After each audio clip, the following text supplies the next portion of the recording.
Hi, everyone. This is Raquel. Hi, and this is Jennifer. Welcome to Madness Cafe. This is a feminist podcast where we talk about women's issues, politics, and health and wellness. And where those issues intersect. Hey, everybody. Welcome back to Madness Cafe. Today's guest is Abby Humphrey. And let me tell you about Abby. Abby has been practicing acupuncture in Ann Arbor, Michigan since 1999. In 2001, she co-founded the Center for Sacred Living. She has lectured on Chinese medicine at the University of Michigan School of Public Health and in the intensive Interflex program at the medical school. Abby has facilitated workshops on 5-element theory for many years, and she recently developed the online course, The 5-Element Journey of the Empath. Very excited to hear about all of that and to delve into all of this. So Abby, thank you very much for being on Madness Cafe. We're excited to talk to you. Thank you so much for having me. Yay, Our pleasure. welcome. Tell us a little bit about you and how you got to be passionate about sensitive and empathetic folks in positions of leadership. Okay, so I've been treating people for 25 years. I don't know if it's just that these types of folks are drawn to me or these types of folks are drawn to acupuncture, but so many of my clients will come in and I realize that a lot of the issues that they're dealing with are due to just heightened sensitivity. And when I say sensitivity, I can mean either they are super sensitive to their surroundings, so they can find like noise overwhelming, too many people overwhelming, but just a lot of chaos and energy to be too much. It can trigger a lot of anxiety. Or they're on that empathic side or I've heard people say empathetic. I learned it as empathic. So I know you can pronounce it either way. Or they're on the empathic side where they're actually feeling other people's emotions. And then they get really confused, like what's me and what's not me. Over the years, I've found that, and I think this got heightened after COVID because people got so much more dysregulated. Everybody's nervous systems is so much more dysregulated that I just became really aware that that was kind of a base level problem, regardless of what symptoms they were coming in to see me for.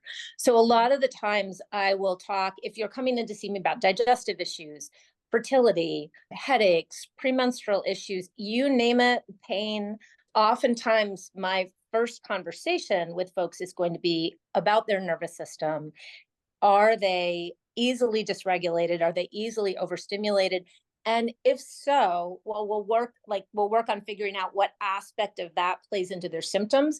But I also want to know what kind of life choices have they made as a result of that? Because I can speak for me. I am that way. I'm more sensitive in that my nervous system is really overwhelmed. I'm not as empathic in that I feel other people's emotions so much. But I know that I made my life smaller as a result. Like it's taken a lot of work for me to start moving out into doing something like speaking on a podcast or putting online classes out, because it's just so much easier to stay small and safe. So over the years, I've just been thinking, and I've met so many of these people who would be phenomenal in leadership positions or in the business world or in government or in positions where they're making decisions because they care so much about other people, but because of all the anxiety that occurs when they're kind of out in the world, especially in like corporate America or something like that, they're so overwhelmed that they end up doing things like going into private practice and having these more manageable situations. And the theory that I've developed over the years is, as a result, a lot of the people who are in decision-making positions are not sensitive, they are insensitive. And as a result, we see a lot of decisions being made by corporations and by government entities that don't actually take the well-being of people into consideration. That's kind of where I've come to over the couple of decades. Yeah, that totally makes sense. How would someone know if they were a sensitive person? A lot of times I'll say to people, do you feel easily overwhelmed by the people around you? And folks will pretty much immediately know what I'm talking about.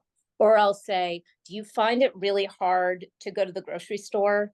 the lights, the noise, the chaos. And they'll say, yes, I'll tend to shop at small grocery stores or in off hours.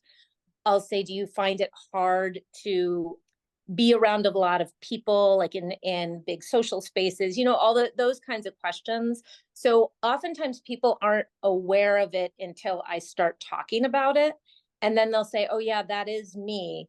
And then they'll talk about how it's just this burden. And so the other thing that I'm trying to help people understand is actually being sensitive in an insensitive world is a pretty amazing thing. We need people like that.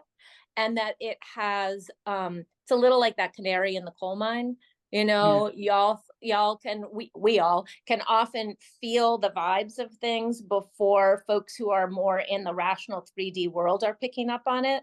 But what's hard is people often aren't listened to, kind of the whistleblower type folks who are aware of stuff.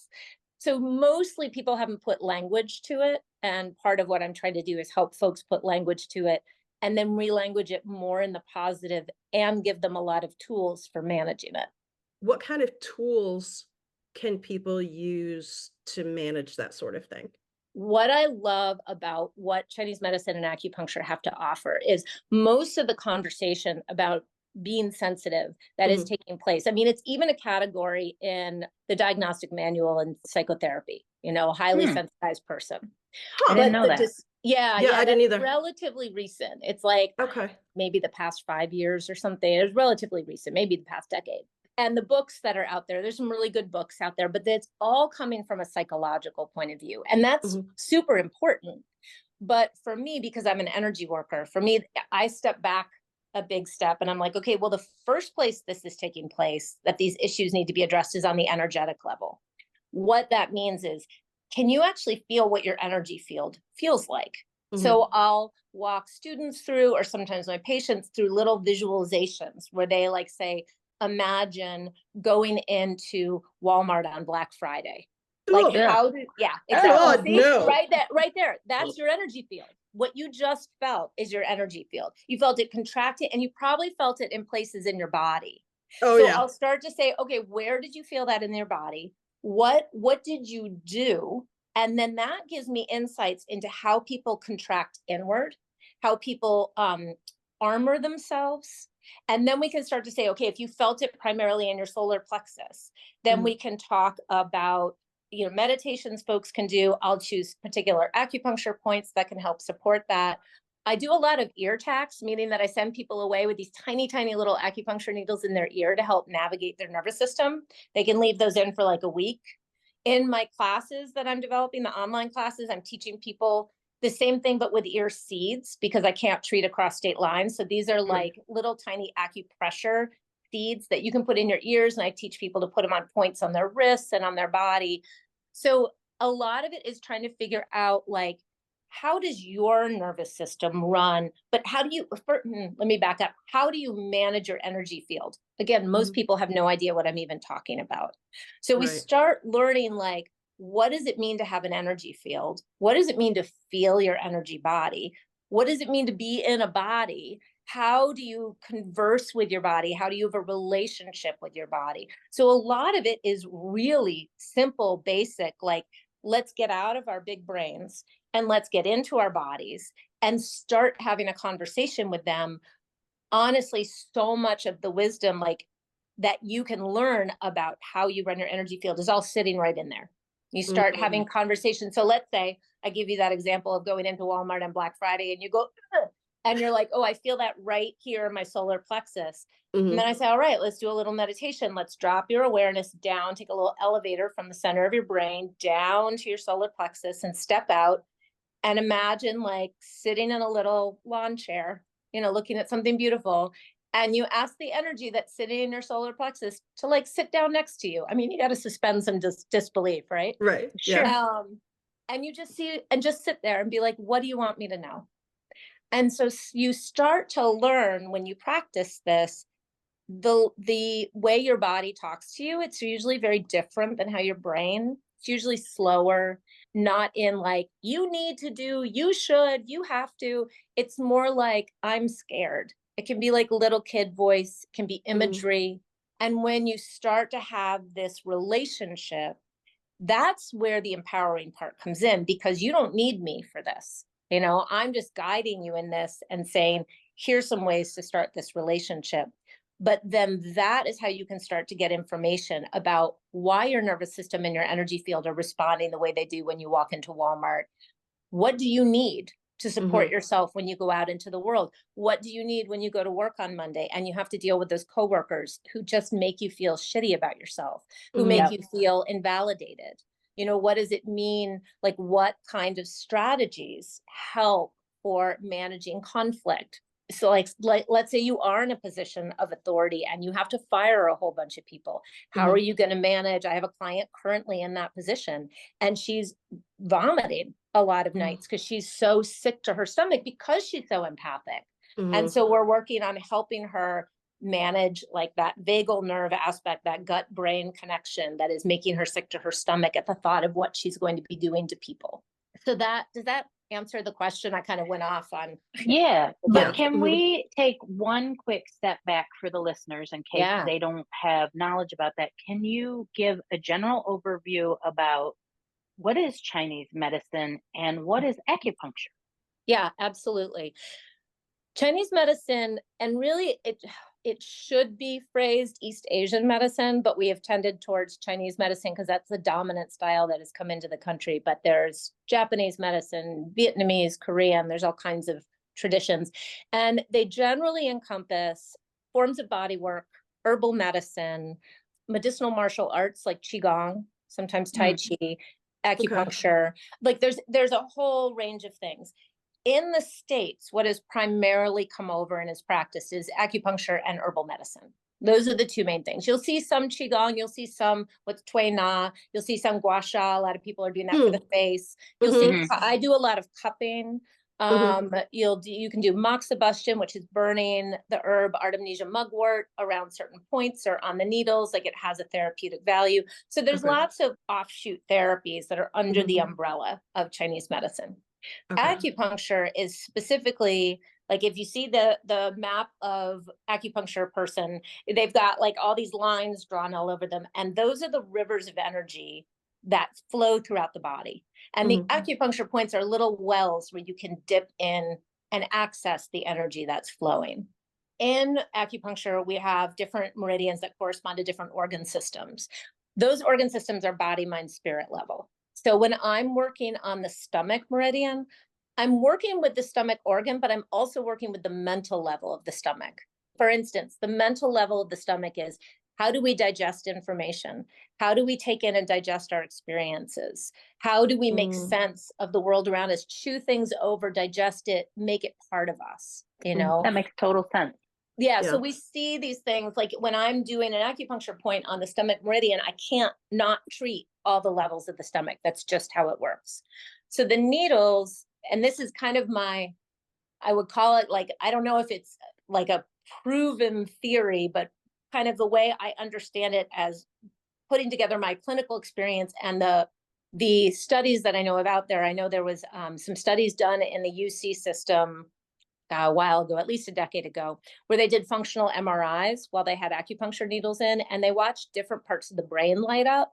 And those parts of the brain were in alignment with our clinical indications of why they did it with two separate points. And then like they did it with this point too, yin tong right here, which is a point I use all the time that just makes people's brains nice and mellow. Like honestly, for years I've been getting people Let me get some of that. Yeah, Like, one of my clients calls it the lobotomy point. Well, when they did the functional MRI, they discovered that the brain goes into more theta waves with that point, and those are the waves that you see in deep meditation. So basically, my job is to figure out what messages your brain needs in order to achieve more balance and harmony and less symptoms and disharmony, and then choose the acupuncture points that are going to give those messages to your brain. And then if I'm right and I make the right choice, I feel changes in your pulses. There's 12 main pulses, 6 on each wrist, 3 superficial, 3 deep, correlating with the 12 main organ systems.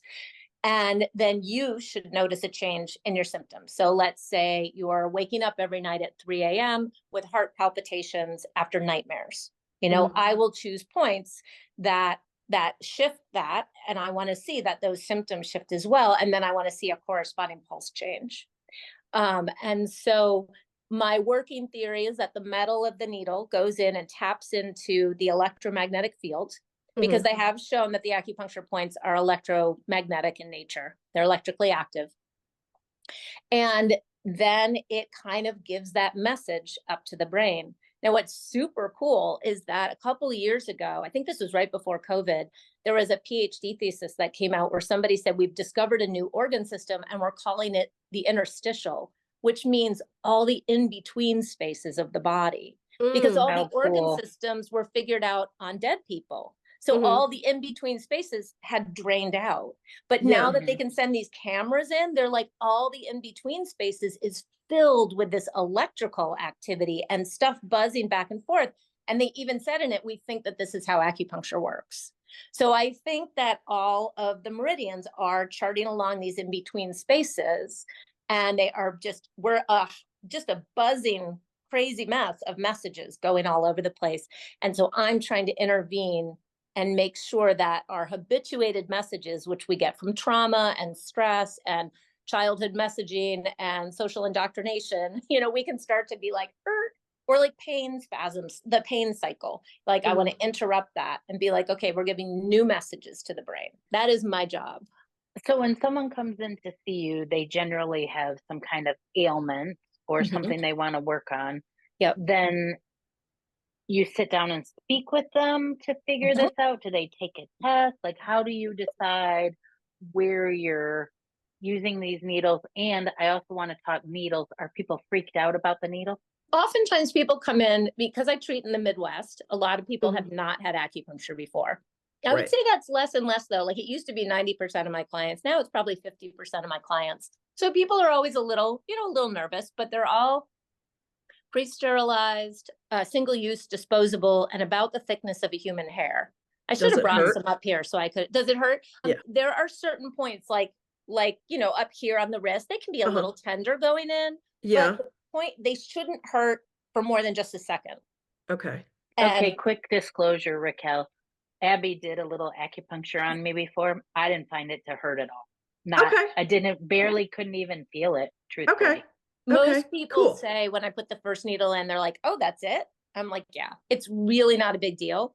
Now, there can be certain points, that I get to, especially if I'm having to do some really powerful points that are in tender spots. I'm going to get like super tiny baby needles and have people breathe with me.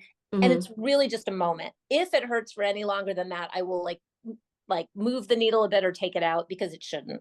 Or would there be more sensation for the person if maybe there's, I don't know, like a blocked meridian, or sometimes, if there's yeah, sometimes not in a like hot, like it will be this way kind of way, but sometimes it can be. Sometimes it can be. Yeah. Okay. And then Jennifer, did you asked a question? I feel like that we moved over. I feel like I did, but I don't remember what it is. To the two of you? Like, how do you, like, what happens when somebody goes in? Oh, right. That's right. When you come in. So when you come in, we're going to sit down, we're going to chat. I'm going to look over your paperwork. So because I work in an integrative medicine clinic, I'll use the doc's forms for all of your health history, which is super helpful. So I'll kind of scan it over. But mostly I'm not as interested in the words. I'm more interested in your vibe. When you tell me that you've got neck and shoulder tension, are you saying it with your shoulders like up to here, and are you squinting a lot, and is there a lot of tension here? Or are you saying it in this kind of like despondent, despairing manner? Or are you saying it with a lot of like anger? Like, are you pissed about this? Is it really, there's a vibe that goes along with it that is very diagnostic for me. Oh, cool. So I'm going to get all the information, how long has this been going on? What's the pain like? What makes it better? What makes it worse? All those typical questions. But while that's happening, I'm also just kind of feeling out your vibe and kind of getting a sense of, does this person tend to be like really tight and wired, and how do they look? Are they like thin and wiry? Are they like heavy and doughy? And this is not in a judgment way. This is in a diagnostic way, because heavy and doughy can be a lot of damp. damp and phlegm, which kind of obscures the system and makes everything feel like a burden. Thin and tight and wiry can be what we call yin deficiency, which is more on that nervous system-y, wired but tired, depleted but edgy, very different vibe and very different way of treating. We're doing all that while we're chatting. And then I'm going to take your pulse and I'm going to look at your tongue. And the tongue is like the weather inside the body. So we have like different areas on the tongue that tell you different things. And if it's red, if it's dry, if it's purple, if it's scalloped, you know, if it's quivering, if it goes off to one side, if it looks really weird and geographic, you know, give us some information into like what the weather is like. But I am a huge pulse person. I love the pulses. I feel incredibly honored when I get to take somebody's pulses because it gives me like this window that bypasses any masking the person is doing, not because they're lying to me, but because we all mask and they've just met me. It gives me this kind of like window into what it's actually like to be you. So I feel sometimes a little like I wish people understood pulses better because I feel like I really want to make sure I have consent to get a read on you because it is a little bit like I just learned. And sometimes I'll be able to say things like, do you have clots with your period and like maybe even severe pain and maybe some like endometriosis or fibroid? Like you can feel this on the pulse. The other day, a guy came in and I felt his pulses and I was like, I've seen him for a while, but we've never treated allergies. We usually just kind of treat his adrenals. I was like, are you having like allergy issues right now? And he was like, whoa, I totally am. Because his lung pulse, which governs the immune system, was super tight and wiry. I'm like, something's going on here. So you're going to feel like which one is not like the others, which pulse feels different than the others, or what's the overall vibe on the pulses. Like COVID does something very specific to the pulses. Like I treat a lot of people post-COVID. I now have a specialty in long COVID. It honestly, like after COVID, it feels like I'm feeling people's pulses through a pillow. It is like this incredible amount of crap in the system. So, and then we'll do treatment and I'll want to see, okay, are things clarified, you know, and is everything getting clearer? The same is true with chemo. I find that I treat a lot of people going through chemo, very, very vague, like messy, unclear pulses because of all the shit that the body has to deal with. You know? And everything that's left behind, I would everything think, that's too. left behind. Exactly, Raquel. Exactly. Everything that's left behind. That's how I get to the point where I put somebody on the table and start doing a treatment. Okay.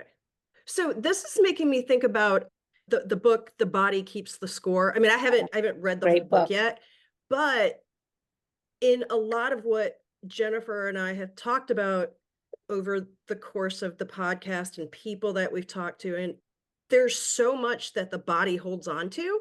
Yes. That, you know, whether it's trauma or, I don't know, joy or, you know, chemo. I mean, what the body holds on to things. Yeah. Yeah. And you have to figure out a way to release those things or let them pass through you or let you have to feel it or so, I mean, something like there has to be a way to process it. Yes. So that I guess it doesn't have a negative effect on you. Yeah. So that it's not just sitting in there and accumulating and then causing all kinds of dysfunction. That's how you start getting into generational trauma that's passed down when it's sitting in the body. And then, you know, you're pregnant and you're passing it on to generations and generations because it absolutely sits in the body. One of the specialties I have is in trauma. So that's always been a huge part of my treatment of my clinic is working with folks who are processing trauma because that process happens on a body, mind, spirit level. But exactly, Raquel, like my job is helping the body process things better. A lot of times that people don't have words for, you know, I try and help put words to things that we often don't have words for in this culture, partially because we have been over time so deliberately divided from the body that always, I mean, this is where I get political. Who benefits from that? Not Right. us. Yeah. Like, Mhm. spoiler alert. Yeah, not us. Mm-hmm. Mm-hmm. So for me, it is also a mission. I'm very mission driven on this to get my clients more connected because, let's kind of topple the systems from within, Right. Right. Totally. Which we So, could totally go in that direction, but mhm. you've been doing this as a business one-on-one for a long time, and now you're building a business called Sensitive Soul Coaching. Mhm. And my understanding, you can correct me if I'm wrong, is you're building courses online for people to do so that they can help themselves. Tell Yeah. us a little bit about how those courses will work. And now that you've explained all this, I'm curious, will they be learning how to take their own courses? So that's probably too much to ask, sadly, because Okay. that is such a rarefied thing to do. And it's really hard to take your own pulse. I mean, I even could I see can't that. really take my own. During COVID, I got really frustrated with the fact that here I was with this whole medicine and I couldn't take care of people. Right. I was stuck at home. And so I started getting really like, this is not okay. This needs to get out to as many people as possible. And then as we have continued in the chaos times, I'm like, wow, so few people have access to Chinese medicine because of the way it is structured in this country. It's really for the middle and upper middle class. And acupuncturists have tried really hard to make it more accessible, and to agree have worked, but I feel like it needs to get out as far as and wide as possible. That's how I started getting interested in what can I make. Like during COVID, a couple of acupuncture colleagues of mine and I were just like, all right, no gatekeeping here. We're making this DIY. So we literally would mail ear tags to our patients, get on Zoom, and teach them where to put acupuncture points on their body. I actually Mhm. treated a couple of nurses who were on COVID wards who got COVID and who are isolating at home to try and treat their COVID symptoms. Because we're just throwing stuff at the wall and seeing what Yeah. sticks. It was surprisingly effective, like really surprisingly effective. I started thinking, okay, like what do we do with this? How do we start teaching people to take care of themselves? Mm. So my goal so Jennifer, like I'm like literally as we are talking, my goals for this online venture are shifting and changing constantly. At first I was just like, okay, I'm just making classes that people can take online. I have one that I made during COVID called the 5 Elements of Self-Care. It involves little like meditations. It involves journaling, things like that. It's very short, simple, sweet, just teaches you about the 5 elements. And the 5 elements in Chinese medicine are fire, earth, metal, water, and wood. So they go around the cycle of seasons. They correspond to the organs. It's super dense and complex and fabulous. And it informs my whole life and I love it. The second class that I've made that we're working on getting actually out and online is healing from heartbreak. So using the pathway of the 5 elements, using the cycle of seasons as actually a path for going through the process of healing from grief, heartbreak, betrayal, loss. In that, I'm getting more clinical and I'm putting on videos that show you. I have kind of like a base acupressure treatment to give yourself every week. And then each week we'll add a couple of points that are relevant to that element that we're going through. So the fire element, if we're talking about the heart and the heart protector and shock and betrayal, there's extra points to work with that. As we get into the earth element and we're talking about, okay, what does self-care actually really deeply look like when you're grieving and when you're going through heartbreak? And so we add in points on the stomach and the spleen to the base point. And this again is with ear seeds. So it's like an acupressure treatment. And then going along with that, I'm giving like meditations and I'm giving things to read. And so I have all kinds of stuff. So, and then the next class that I'm working on now is about cultivating resilience, the 5 elements for the sensitive soul.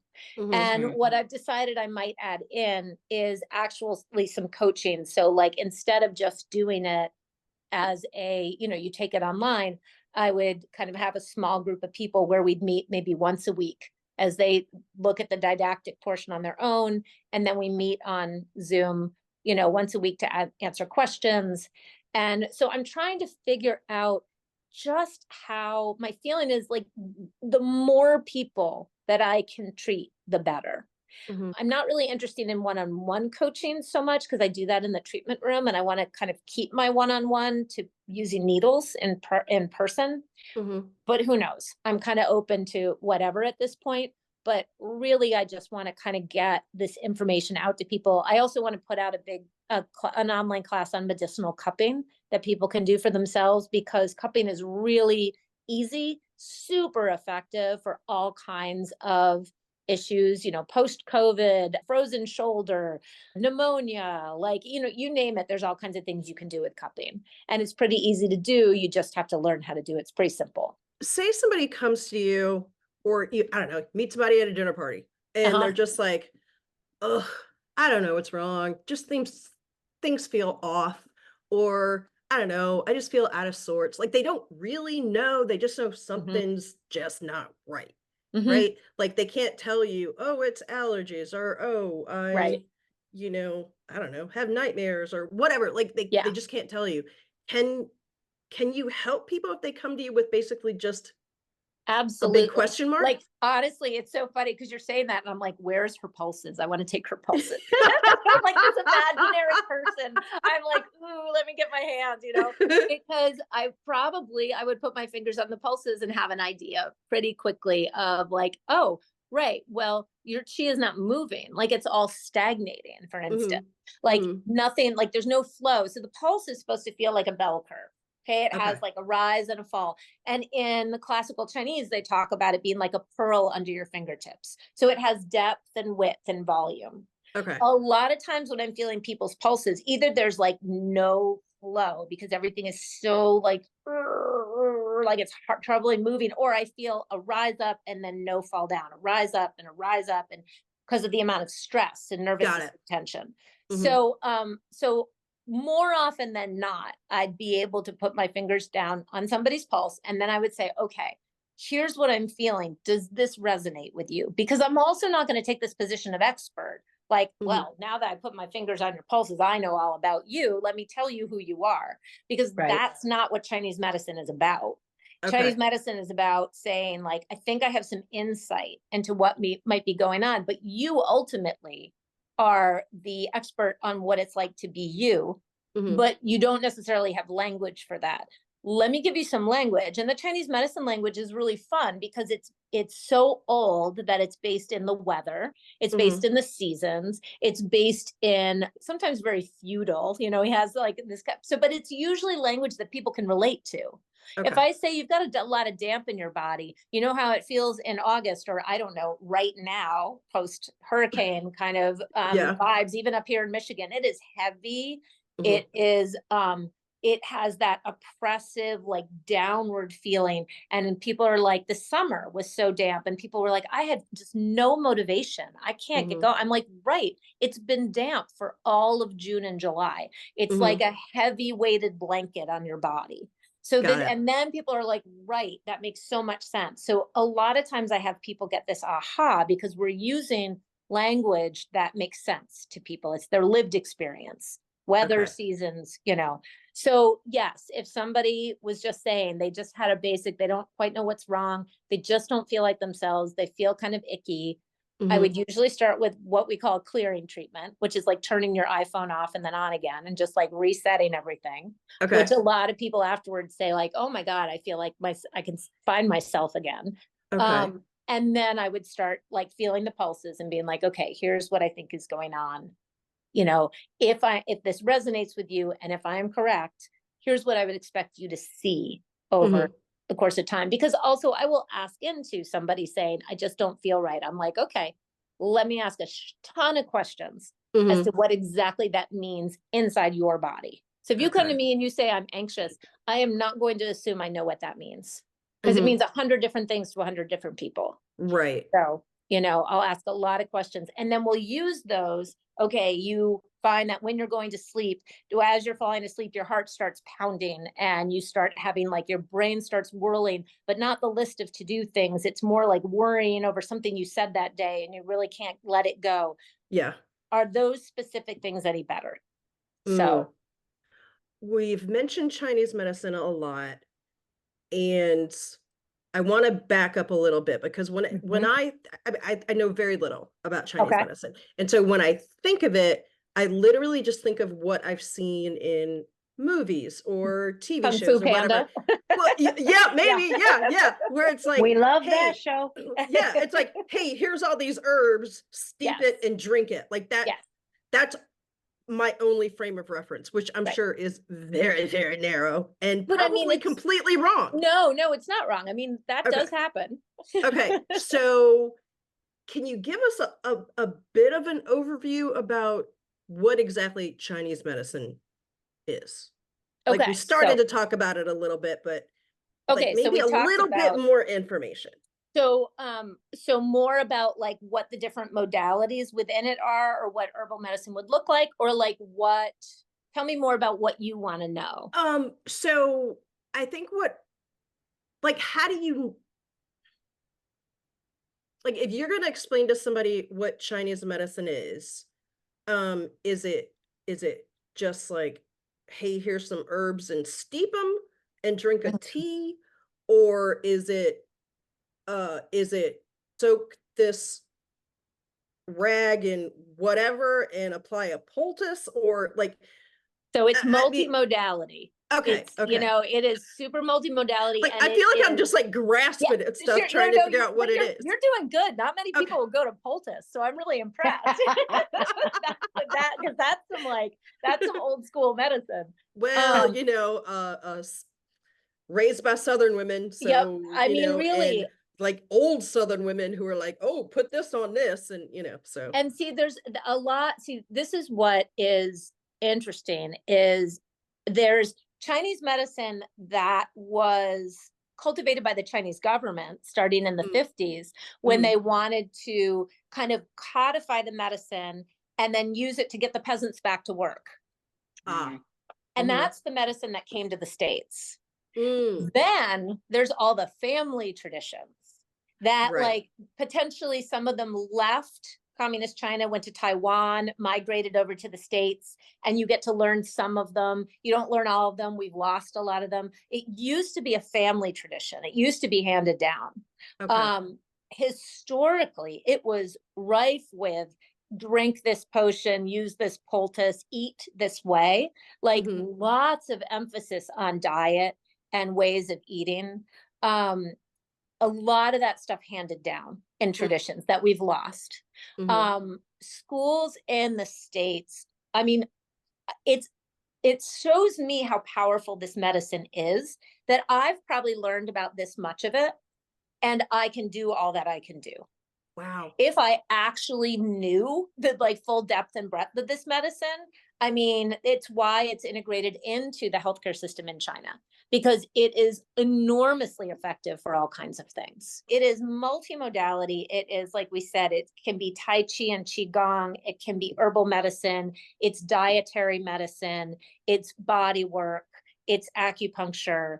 It's lifestyle choices. It's kind of, it is medicine. It is the full depth and breadth, and really a lot of indigenous medicine that has been lost or is not relevant here because we don't live in the mountains of China. It's interesting, it's tricky, but it's also migrated. So you have French energetic acupuncture, and you have German acupuncture, and you've got Japanese traditions, which are super refined, very touch oriented, where you're doing a lot of palpation. You've got Korean scalp acupuncture, Korean hand acupuncture. I mean, you name it. There's using electrical currents, there's using lasers, there's using like just needles and moxa where you're burning the herb on things. Like you go from like the lowest tech to the highest tech, it's all within the medicine. So it's a huge umbrella. What we as Westerners experience is acupuncture and herbs usually in pill form. Yeah. Okay. That's the most common that we see. And I'm only saying the rest of it so we recognize that we're getting this much, you know? Got it. But even that much does amazing things. I'm very curious about, you say that you want this medicine to get out to as many people as possible. You want to help people to be able to come up with some self practices at home. You want to put courses out there. I know this is going to lead to the politics of it a little bit. You say that you want people who are sensitive and empathetic to be in positions of leadership in this country. If you could vision the ultimate of what this offering you have for the community and the world is, what is it you want to see by putting this work out to the world? I know that's a big question, but I love looking at vision because I feel like we can't actually have it until we can vision it. Yep, exactly. What is the, even if it's just part of an ultimate big vision, what is the vision you're working on right now? The vision I'm working on right now is I want to reconnect people with their bodies. I want to reconnect people with their bodies from a position of empowerment, from a position of understanding that there is so much wisdom within them. When people say we have to take our power back, what does that mean? For me, this is step one. We need to start listening to our bodies. We need to be in relationship. And that doesn't mean that we are not interested in science. That means that we listen to our body and we think, okay, when is actually a good time for a vaccine for me? Or when is it a good time for me to get that colonoscopy? How is my body feeling? What do I need to do to prepare for it? So we're more thoughtful and we're more conscious. So that's step one, is that people are really more connected and more into kind of this internal expert that they have within them. The embodiment piece, exactly. Because we're so running around looking externally that when we're looking externally, we're much more easily manipulated. We're much more easily sold a lot of stuff. We're much more, So to me, it's like, okay, let's first kind of go deep and inward. So we're coming from this place of knowing where you're much less easily manipulated. And then you are in a better place of power for moving your vision forward. Again, not power over anybody else, just power within yourself. So then my next step is those folks who have a sense of their connection deep within themselves, which I don't feel you can be connected deeply within yourself without also having a connection to other humans and empathy for other humans. I don't think it's really possible. I'm sure people can do it, but man, that would take some work to get deeply connected with your own body and still manage to not care about other people. So I feel like as then people are moving out into spheres of influence, broadening their sphere of influence, taking that empathy with them. But how do I come from this kind of internalized knowing and strength within myself? And then I'm able to speak out on behalf of people who can't, despite how it's going to be received, despite the criticism I'm going to get. How am I going to go move out in the world? And now I can't remember, Jennifer, am I asking your question or if I'm just on my soapbox? Oh, no, you're answering the question. You're describing your vision. My vision. Thank you. My vision. So my vision being that I want to there are so many more strategies available to people now than there were 20 years ago. There's EMDR, there's things like human design, there's like Myers-Briggs, there's all these ways of knowing yourself, clearing trauma. I'm just trying to add another piece that will resonate with people in a different way, that comes from that acknowledges energy first. And then kind of the mental piece and then the body. Like we have this kind of wave, like this words, it's not all just mental. It's not all just physical. There's this energetic piece as well that precedes the body, that precedes the mind. And so that's kind of the piece I want to add in to help support people in navigating just such a freaking chaotic world. Navigating it with more internal power, navigating it with more resilience, navigating it with more empathy in whatever way they want to show up, whatever sphere of influence they want to have, whatever dreams they want to make come true. I just want to add my piece to that because otherwise, what's the point of being here? Right. What it comes down to. Yeah, I hear you. As you were saying all that, I was literally thinking, because sometimes I feel that I'm empathic because I'm very much influenced by other people's energy. I mean, sometimes more so than others, but what came up for me was, okay, yeah, I'm going to get in touch with all this stuff and start to, tune in to my body and, go inward and all that. But then, oh crap, then I'm going to have to go out in the world knowing all this and feeling all this stuff. Hold on. This is hard. This is tough to go out into the world feeling all of the things. So I was thinking, well, crap, how am I going to do that? How am I going to do that and not just completely burn out? How am I going to do that without just literally like walking around like an exposed nerve ending? So that's so interesting. What you just said is so perfect, because I want to step back. You said sometimes more than others, I'm affected by the people around me. And so that's exactly where I'd want to start asking in, which times more than others? What puts you in a position of vulnerability? Is it sleep deprivation? Have you not eaten properly, or is your blood sugar down? Have you had kind of emotional roller coaster lately? Did you have a fight with a significant partner? What puts you in a position of vulnerability where you go out there? Okay, tell I us, will tell us. say, This will be fun. yeah, Raquel gets vulnerable. Yay! Tell us. No, I know. So I will say for me that I'm aware of people's energy pretty much all the time. Like I feel like I'm pretty good at like reading the room. Yep. I feel that I am more easily affected by other people's energies when I'm out of balance, whether it's haven't been getting enough sleep, haven't been eating right, I'm just generally not taking care of myself. Yep. Or if there's already something that's already putting me on high alert. Yep, absolutely. So that's information. Okay. Right? That's you've just articulated really good information. Okay. So what and so then you have this observer. This is where meditation is really helpful, because you cultivate an observer who's able to step back instead of being in the tornado of life, is stepping just outside and going, okay, I know I'm a little sleep deprived and I haven't eaten really well this week. And I'm going into this situation, I'm likely going to be a little more vulnerable. What is going to be helpful for me to do? So I know some people who will kind of go in, a lot of times people will come to me and be like, stick those ear tags. I've got a difficult meeting coming up with my boss. Okay. Right. That's one way.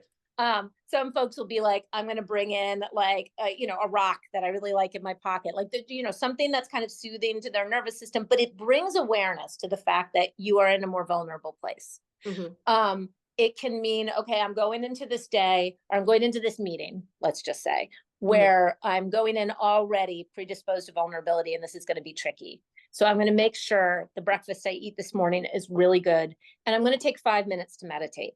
One of the things I say to my clients the most is, I don't think, and this is big in kind of new age communities, I don't think you can really shield yourself from other people's energies, but what you can do is you can clear.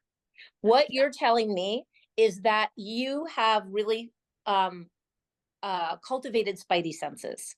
You walk in, you can read the room. That is a superpower. I mean, seriously, it really is. You walk in, you read the room, and you're going to be able to probably, if you cultivate it, you can probably even hone it into being like, it's that person. There's something funky. So what do you do about that? You stay away from that person, or when you have to be in relationship with that person, you go in with your bullshit meter on high. Or you go in with less kind of, I'm just going in with an open heart. You go in being like, okay, you're a bit more boundaried. A lot of this is about cultivating your energetic boundaries of like, I can see you, I can meet you. You aren't allowed in my space because I can feel that you are not a safe person for me. No judgment. You might be a perfectly good person. You're just not safe for me, Right. And then you leave that, whatever that encounter is, and you take a minute and you stand outside and you breathe in the fresh air and you ground your feet into the ground and you just say to the earth, can you just like take all this weird ass energy out of my system because I don't need it, and you can transmute it for the greater good. Something little like that.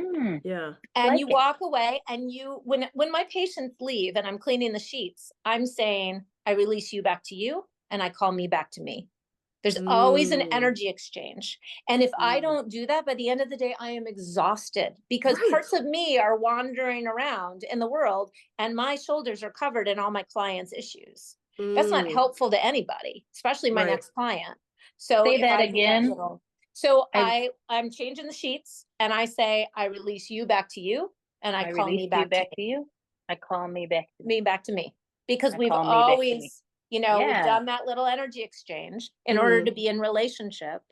Yeah. And but I want my energy back. I taught my kiddos to do this at the end of school. I'd be like, okay, blow kisses to your friends, wave goodbye, send them their energy back because it's their energy, they deserve it, but you call your energy back too and you'll see them tomorrow, you Oh, know. that's so cool. Wow. So it's really helpful, be honestly clearing. Frankly, that's the most important thing. It's not all you need, but it's really like 90% of it. If Mhm, you just constantly clear and mhm. just even say, I release you back to you. I don't know who you are, but I'm just releasing all y'all back to all y'all, and I'm calling me back to me. All You know, y'all can have your own shit you back. can Yep, have yep. everything. Do not need it. You can go, you know? Yeah, yeah. Love that. Well, hate to say it, but we're kind of running out of time, and I think I have a million. I know it's such a good I This has been so much conversation. fun. can Oh my talk about so God. many things. But Ooh. was there anything you wanted to specifically tell our audience, especially about if you have any classes they can currently sign up for, or things you want them to know, maybe how to follow you on TikTok, or what are the things that you want to make sure our audience gets? So I do have a small class up now. I think my website, my personal website is up, but my like class website is currently down at the moment because we're redoing it so that Mm, everything is on there. But if you go to my personal website, which is just abbyhumphrey.acupuncture.com, it will have some information. It probably will still have links to me on TikTok and things like that. So you can just go there at, again, abbyhumphrey.acupuncture.com. There's actually a way to contact me. Now, that's usually for folks who want to come in for acupuncture. But if anybody in your audience has a question, send me an email. I'm happy to answer it. As you can tell, I love to talk about this stuff. And I'm trying to build more of an online presence with things. But the Chinese medicine, there's a great book called Between Heaven and Earth, which is an old book. It's from the 80s, but it's really super good about the 5 elements. So until my mm, book is out, this is a really great one to look at if you're interested in just understanding Chinese medicine a little better, understanding what the seasons and the elements look like in you. There's a whole personality assessment test in there, element Oh, I assessment, love books which with is that. something that I'm developing now and will have out nice. soon to like Nice. get a sense of your elemental profile. Are you more of a wood? Are you more of a metal? It's again another way of understanding yourself. Right. So that I'm kind of getting into that because that's super fun.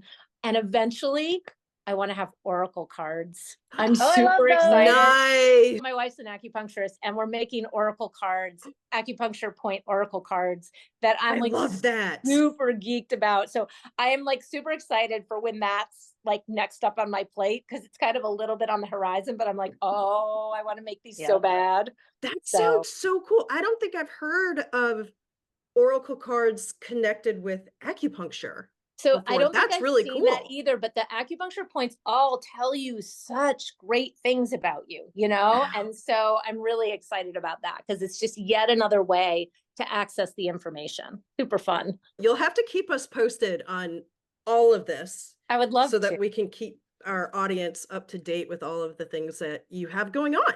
This has been so great, and I could literally ask you 1,000 questions about all this. Yeah, very interesting information. Thank you Thank you so so much much. for I'm coming really here. honored to be on here. I really appreciate it. Are you ready to recap? I am. When Abby was talking about, oh, we only know this much, that there's so much more to know. And then she was talking about how a lot of this information comes from families and they learned it from previous generations and all this. And I was talking about, well, there's all this stuff that like these old Southern women that I was they know all this stuff, right? And like, Totally. my mom would talk about these folk remedies that my grandma would use on my mom and her siblings when they were growing up, because I mean they didn't have a lot of money, and there were ways that my grandma could still keep them healthy, or take care of them when they got sick. And it's basically this information that people bring with them from previous generations, but Western medicine, and I guess even the Chinese government, they want to distill to like this much and gatekeep all this other information and keep it, away from, right. It's a money thing. It's a capitalism thing. There's so much more that we can learn and utilize, like indigenous medicine and folk medicine and all these traditional ways that can complement more traditionally scientific Western ways of looking at ways to heal. Yeah, like we don't have to focus on just one thing. We can have all of these other ways of I actually healing am ourselves. becoming more and more comfortable with what we call alternative medicine Mm-hmm. instead of going to an allopathic doctor per se, because the more and more I'm learning is that exactly what you're talking about is alternative, quote, medicine actually happens to be rich in tradition and knowledge that frankly we're kind of losing. So I'm really happy to talk to people like Abby who have not only done the research and got the education that was required, also years and years of practice.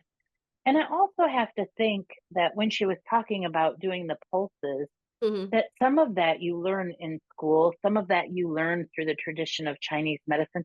But I have to think that some of that is very intuitive and empathetic. And like, what are you actually picking up from the touching of another human being? Yeah. But also when she described COVID feeling cloudy, like, what does that mean unless you're using your intuition somewhat and your feelings and being embodied yourself as you're doing that practice? I'm just really grateful for Abby and people like her doing this type of medicine. Unfortunately, it really isn't covered by insurance in most situations. And so it isn't accessible to a lot of people. I love that she's doing the classes because I was thinking, well, wouldn't it be interesting just to take one of those classes to learn a little bit more? And if going into a meeting, you could put, I forget what she called them, but like the seed. A seed, like an ear seed, I think is what it's called. If you put on a little pressure point before you're going into the meeting and you're feeling some kind of relief from that, and we can learn to do that ourselves. What a fantastic class. And I firmly believe healing yourself is really the first step to healing the world. So as we bring down our own anxiety, are we bringing down the anxiety of the people around us? As we're returning to peace, are we bringing more peace to the world? As we're learning to take care of ourselves, does that also reflect out to we're taking care of our families, community, etc.? And what did she say that I can't quote her, but that if you learn to take care of yourself, how can you not have empathy for others?